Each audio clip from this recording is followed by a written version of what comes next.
Hello दोस्त, नमस्ते, प्रणाम। अपने यूट्यूब पे स्वागत करते हैं। देखिए बहुत दिन पे दोनों लोग मिले हैं, गीत गाने जा रहे हैं, लाचारी गीत। देखिए खुशखबरी आया है, हमारा गूगल पिन आ गया। देखिए इधर करीब में देख लीजिए कितना हम लोग मेहनत करे हैं तब आया है। जैसे गूगल पिन आया है आगे आप लोग बढ़ाए, वैसे और आगे थोड़ा बढ़ाइए, हम लोग के डॉलर बने, पैसा भी मिले। अगल बगल सब ताना मार रहे हैं जो इतना दिन से गीत बना रहे हैं, अभी तक आप लोग पैसा नहीं पाए।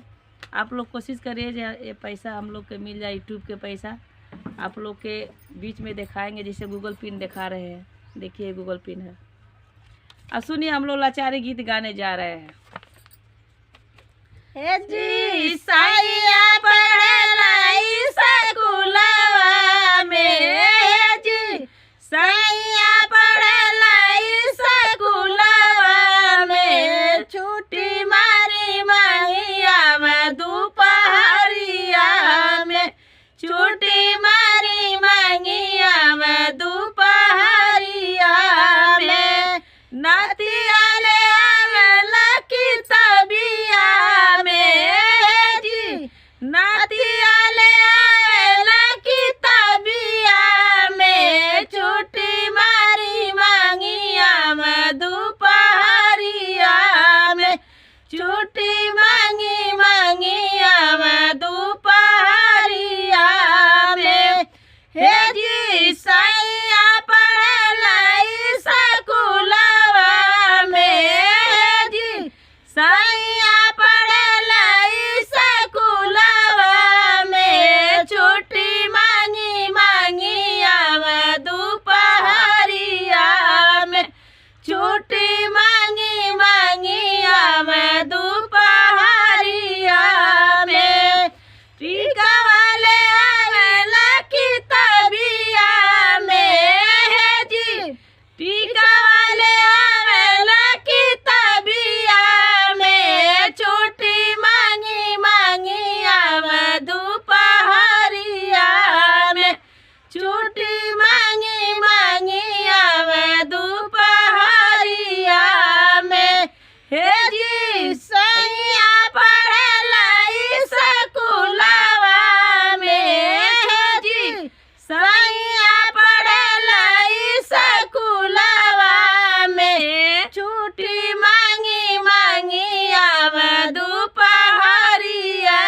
में, छुट्टी मांगी मांगिया में दोपहरिया में, ए जी नातिया ले आवेला किताबिया में, हे जी झुमका ले आवेला किताबिया में, छुट्टी मारी मांगिया में दोपहरिया में, छुट्टी मांगी मांगिया में दोपहरिया में, हे जी सैया पढ़लाई स्कूलवा में, हे जी सैया पढ़लाई स्कूलवा में, छुट्टी मांगी मांगिया में दोपहरिया में, छुट्टी मांगी मांगिया में दोपहरिया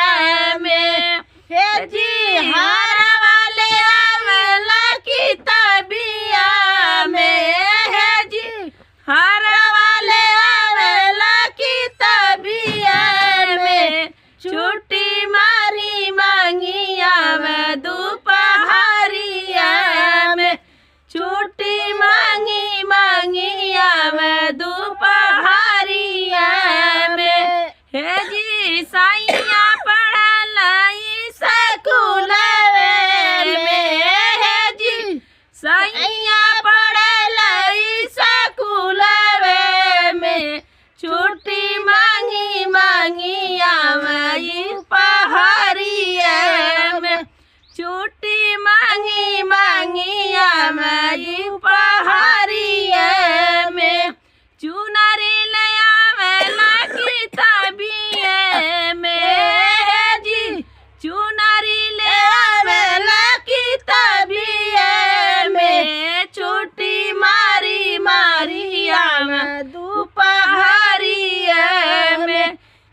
चलो दोस्त देखिए ये लाचारी गीत है, आप लोग को पसंद पड़े तो ज़्यादा से ज़्यादा आगे बढ़ाइए।